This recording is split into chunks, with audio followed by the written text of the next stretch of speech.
Vaxhallia was once a world that boasted a population of billions. Not only this, but its verdant surface and arable climate facilitated great fecundity, something rare in a galaxy plagued by privation, death, pestilence, and abyssal nightmare. Even rarer, it was truly loyal to the Imperium, and Vaxhallia was a proud, though relatively insignificant jewel in the crown of its undying emperor.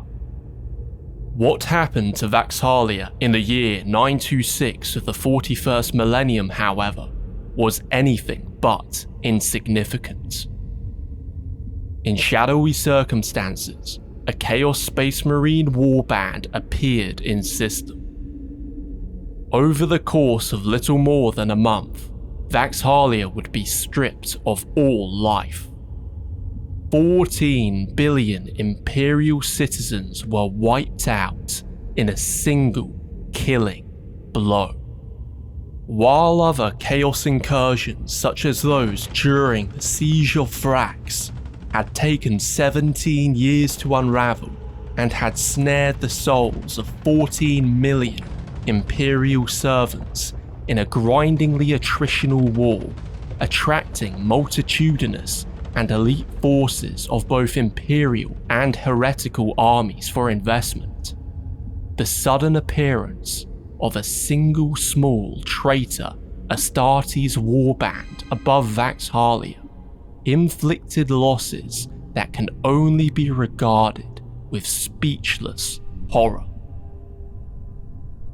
The scope and severity of this atrocity is perhaps why its memory remains laconically brief in Imperial annals. While many archivists have bewailed the great sufferings inflicted on the loyal subjects of the Emperor at Armageddon, or quivered at the predations of the Hive fleets during the tyrannic wars, none yet have fully revealed the true terrifying extent of what took place on Vaxhallia. Quietly buried, perhaps it is better for it to be so. To give voice to the hidden events of that solar month would be to give credence to a foe who, at least for now, remains a minor threat in the grand scheme of the Imperium's defense. The High Lords of Terror and the Astra Militarum strategy encompasses entire sectors of galactic space, not lone worlds.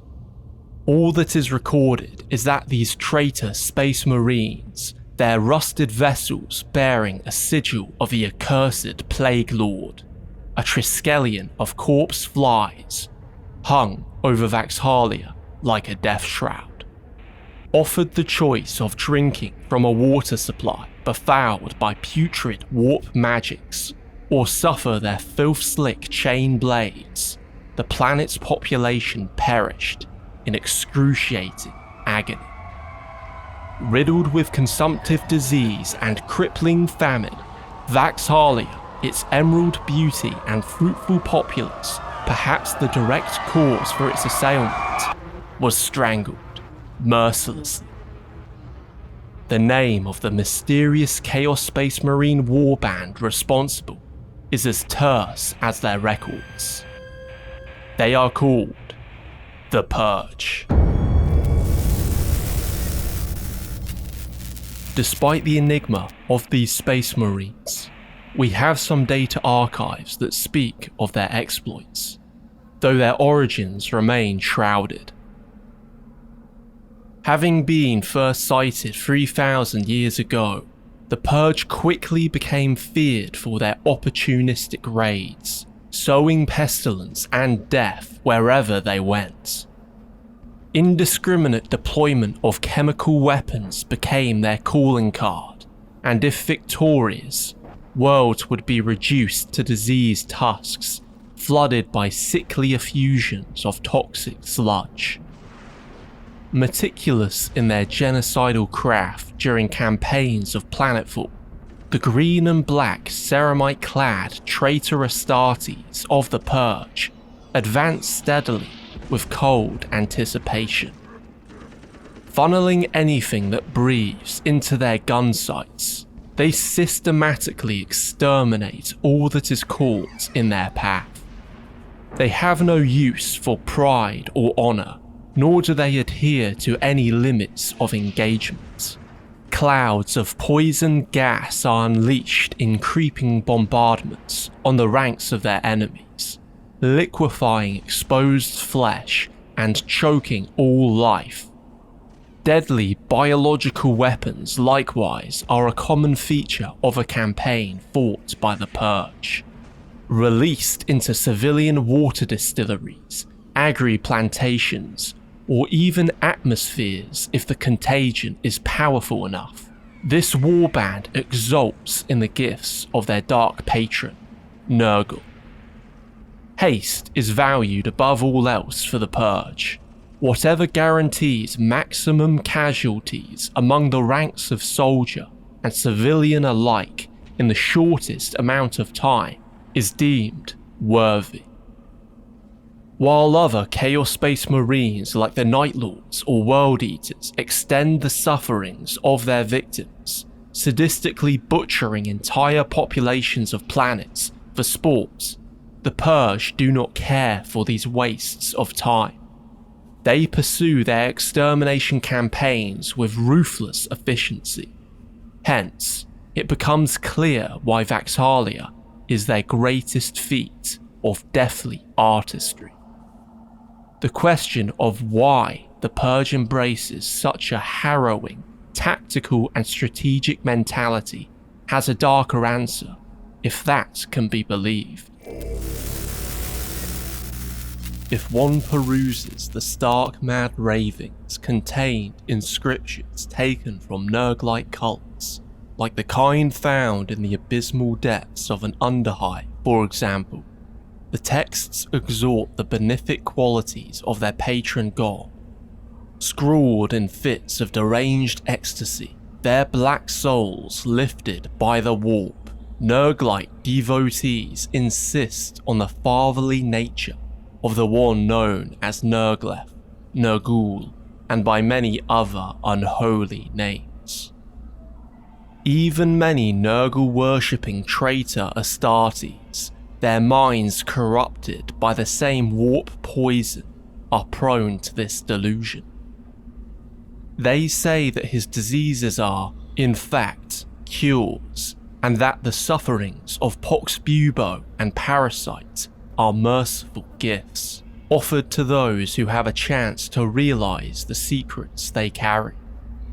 For the Purge, the gift of suffering indeed seems to have imbued them with a similar perverse enlightenment. They too claim Nurgle's gift is the cure for all ills, though not expressed through the same joyousness, nor does it inspire in them the same theistic devotion. Instead, Nurgle's ultimate gift, death, is the cure for all life itself.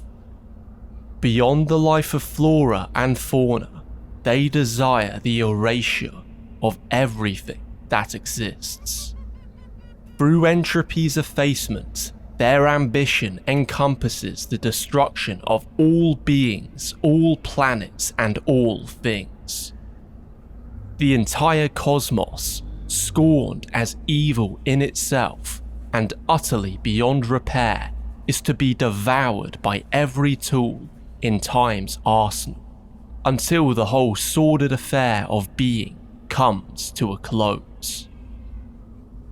By bolter, blade, shell, and toxin, the Purge utilize and exhaust their own hateful array of methods, and participate in Nurgle's rites only so far as it accelerates the oncoming all death.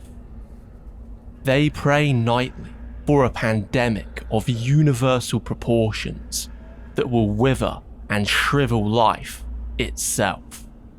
Thus, rather than being lovingly deranged sons of a great plague father, they stand athwart that too. The Purge do not care to extend Nurgle's carnival any longer. Death cannot come too soon. They live only to destroy and in turn be destroyed, and their quest to snuff out all life is undertaken with a sense of urgent sanctity. What malady befell them to cause such soul-destroying madness can only be the source of speculation. How could such friends and guardians of humanity, Space Marines, become so twisted?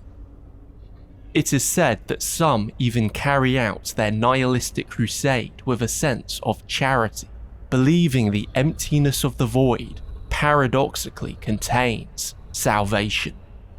The answer, as ever with the enigma of the Purge, is unclear. A Space Marine, when taken as a child from an otherwise short life on some harrowing, barbarian world, undergoes extensive procedures of hypno-indoctrination and subliminal conditioning. Their minds are forged as are their bodies, each being already weathered by the ultra-lethal environments and brutal societies they derive from. Whether their natural intellects are as disposed for gentle fields of knowledge is irrelevant. Their neural pathways are honed for one end: to survive. The brain of a prospective Astartes inductee is already hard to nerves that would otherwise shatter the mind of a civilized man. They have endured the sights, sounds, and thoughts inimical to the constitution of a peaceful, soft existence. Their minds, metaphorically, can lift mountains. Besides the conditions of their nurture, the genetic substance of an individual who is able to undergo Space Marine augmentation is already, before he is ever cut by the knife of an apothecary, a product of potentially tens of thousands of years. His ancestors survived the limitless depths of prehistory, Old Night, and the Great Crusade, as well as all the ensuing tragic millennia. Not only this, countless generations of an inductee's lineage have endured life in the most hostile climates and have triumphed over unspeakable xenos beasts that often feast on the lesser breeds of men in the Imperium. A candidate for the making of a Space Marine, in short, is 1 in a billion, and an initiate who survives the superhuman rigors and mind-breaking trials of his induction is beyond numeral equations. To decipher the mystery of the Purge and what drove them to nihilistic madness is to discover what shatters the mind of a god. Suitably, warp possession, i.e. the intervention of dark gods, is one of the most prominent causes for Astartes falling to madness. Not even a grandson of the immortal emperor can totally resist or defy the tendrils of the warp. Renegade Space Marines, even if they have not committed themselves to chaos worship, will inevitably be exposed to warp influence as they traverse the course to damnation, anchoring at forbidden hoves and stretches of warp space like those found in the Maw or Eye of Terror. The issue becomes complicated when mundane politics and deviant personal ambitions are introduced. No few Space Marine chapters, not to mention the traitor legions themselves, have turned traitor and embraced ruin thanks to rivalries, intrigues, and heretical desires for power. The astral claws of Luft Huron, now known as the Red Corsairs, fully turned to chaos only after a very long road paved by an initially legal and ostensibly just motive: to have their chapters' inalienable rights respected by mortal institutions. According to the wisdom of the Inquisition, there is no dichotomy or duality between mundane and supernatural reasons for heresy. They are deeply interlinked, if not entirely synonymous, and to follow their siren song always leads to insanity. The singular emergent principle remains despite diverse circumstance and intention. The road to damnation always begins with questions. Astartes, despite their godlike nature, remain men. On an individual level, some might be predisposed to more philosophic thought, despite the great pressures and bindings forced on their minds by their transformation into Space Marines. On a collective level, the psychic influence of ancestral primarchs casts a long shadow, with some having been more thoughtful than others. Before the Horus Heresy, the 17th Legion, known as the Word Bearers, fell to chaos precisely thanks to the inquisitive seeking of their primarch, the accursed Lorgar Aurelian. The genetic inheritance of the primarchs in gene seed is not immune to decay, degeneration, or mutation either. In time, a chapter's gene seed can induce certain thought processes or inclinations to take hold and solidify.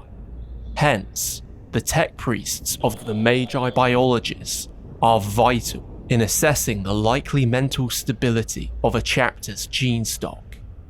And the agents of the Inquisition are ever watchful for suspicious developments in a chapter's behaviour or state of mind. Whether the Purge themselves are descendants of Mortarion, like many Nurgle-like Chaos warbands, or a forgotten chapter turned rogue long ago, their nihilistic but nevertheless morally rooted philosophy is suggestive. The Purge, from what little we know of their inner doctrines, embarked on their mission of total extermination due to a realization. Having experienced the nightmare of the warp in all its horror and having directly encountered its dread deities, the primordial truth, as the word bearers continue to call it, struck their souls like a bell. From this dark gnosis, they deduced that all life was futile, all efforts meaningless. The mission of the Imperium, as well as that of the enemies of mankind, all is nothing but the laughter of dark gods. Any effort to prop up the existence of a state, institution, ruler, government, race, caste, creed, or lifeform is a temporary, torturous abeyance, and directly contributing to the eternally unfolding madness of a malevolently evil universe. In the minds of the Purge, it is the servants of the Emperor who are insane. And Astartes, over the course of his life, will slaughter untold thousands. Whether it be foul Xenos, enemy Space Marines, or helpless, childlike mortals, tides of blood carry them to their own deaths. Whether it is found in the maw of a tyrannid hive beast, the vacuum of the void, or bisected by an orc war boss's grinding servo claw, a godlike Space Marine perishes all the same, alone. Only in death does duty end, as they say. Perhaps the Astartes of the Purge, lost in the glooms of their own dark reflections, extended it to their unspeakable conclusion. If all is the laughter of thirsting gods, what way is there to attain the peace of silence but through the ineffable darkness of total death and a million Vaxhallians?